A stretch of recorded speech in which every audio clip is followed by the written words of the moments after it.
With little real competition in the high-end Android tablet space, the arrival of the Lenovo Tab P12 Pro late last year is an interesting one given the dominance of Samsung in recent years, but is this a worthy competitor to the likes of the Galaxy Tab series, especially as it's now in the shadow of the Pixel tablet? Well, find out in this, our long overdue long-term review of the Lenovo Tab P12 Pro.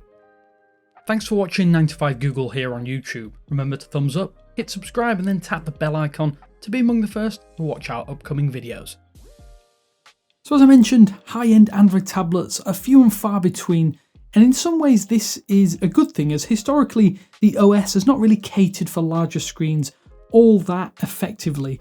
At least the return of Google to the space means that some efforts are going to be made to improve this situation.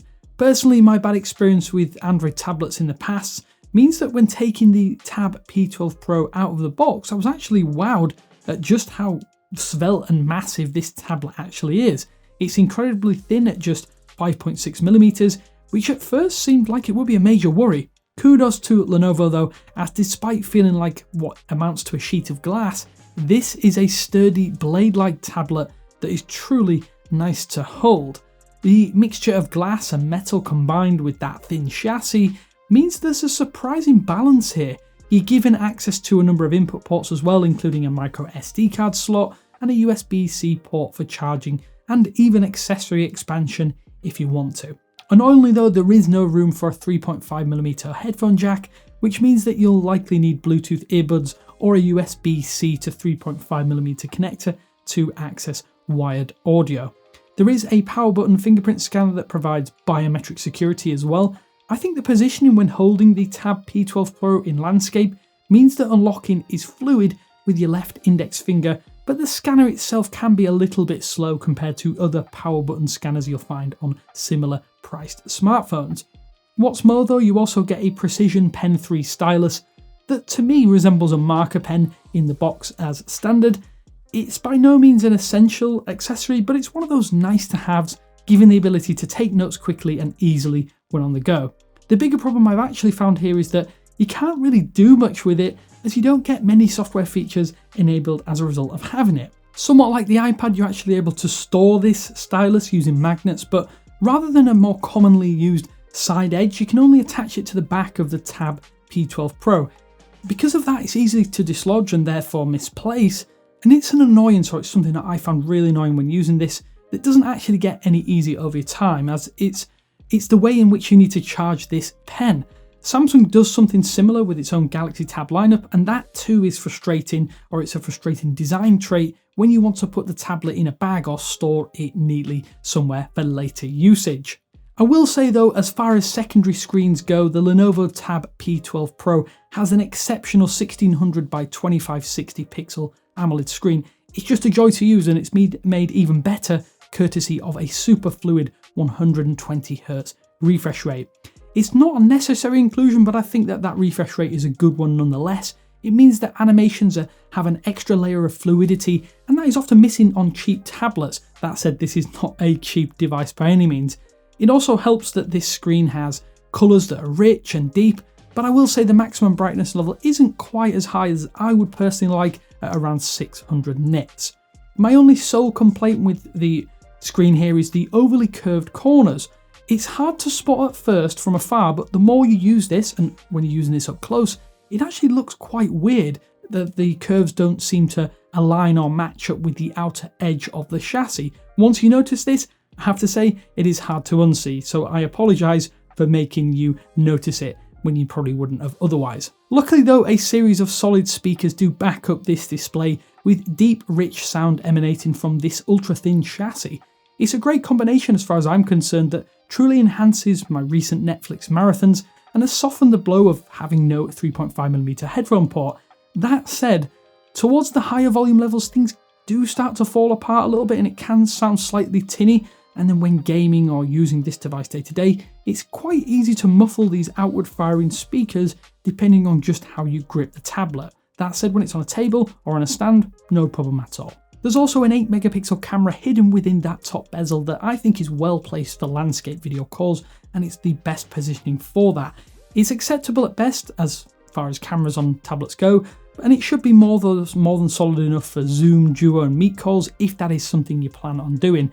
The rear camera, there is a rear camera here that is also rated at 8 megapixels, and again, it's acceptable for video calling purposes and nothing more. Beyond this, the cameras here, they pale in comparison to even most budget smartphones that you can pick up. At the time of this review going live, the Lenovo Tab P12 Pro is actually still running Android 11 in the stable channel. That is despite this tablet being one of a few that is actually eligible for the recent Android 13 beta and has previously offered the very first look at Android 12L or 12.1 prior to that version's stable release just a few months ago. Looking at this particular build of Android though, it's a fine OS, but it's not one that works quite as well with large screens without a little bit of tuning. One notable change to Android 11 from Lenovo is the ability to swipe down and access the notification shade from any position when in landscape or portrait orientation.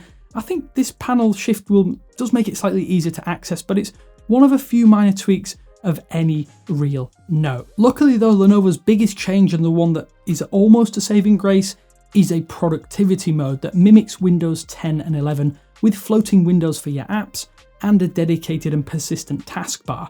Although designed to be used with the optional keyboard, in my opinion, this is a must to get the most from this tablet. It provides you with the kind of functionality that Android 12L will bring to the table when that is available, but until that arrives, it's a solid effort on Lenovo's part to try and flesh out the tablet experience, which in its Android 11 version is fairly inhibiting if you want to do anything other than watching videos or browse a web, which might be fine for some of you out there. Most of these complaints I've had when using this though are leveled directly at Android, the OS, rather than Lenovo directly.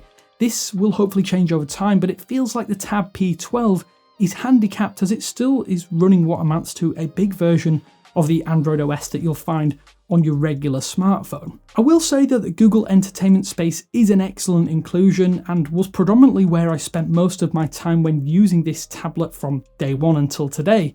I think it's a great hub for all of your entertainment that is the perfect fusion of Google TV for a tablet form factor. Given that most people want a tablet as a second screen, having an all-access section dedicated and tapping into your streaming services, your games platforms, and more on top of that, is a super way to keep track of everything that you are tending to consume on this form factor. The Qualcomm Snapdragon 870 processor and the fact that this comes with at least 6GB of RAM means the hardware is practically overkill for the sole purpose of doing things like watching movies and TV shows. But I will say that this is great if you do want to do a little bit more and hang on to this for a few years, as this tablet has a little headroom to play some of the biggest and best mobile games on this screen, and most run very, very well. Plus you'll have plenty of power under the hood to do anything you would ordinarily want to do on this form factor. As for the battery life, there is a huge 10,600 mAh cell tucked inside this almost credit card thin slab of tech, and with the right usage, in my own experiences, that is, I could easily go 4 to 5 days without thinking or needing to think about charging. Of course, that in my experience was light usage with the odd YouTube video or Netflix show, alongside some very minor web browsing thrown in. That said, you can kill this thing in a day or two if you're using it as your main device. I found that it was supplementary to my other tech and my PC and laptop, for instance, which means it was excellent for content consumption rather than being that sole entertainment and productivity hub. So wrapping all of that up, Lenovo has crafted a fine tablet form here, but it's let down by the software that's actually running on this device. From the design to the performance, this tablet itself deserves more. Some of that is down to Google's lack of support for the tablet form factor in recent years, while another bit of that is down to Lenovo's lack of effort to push the most recent tablet-friendly Android build in years.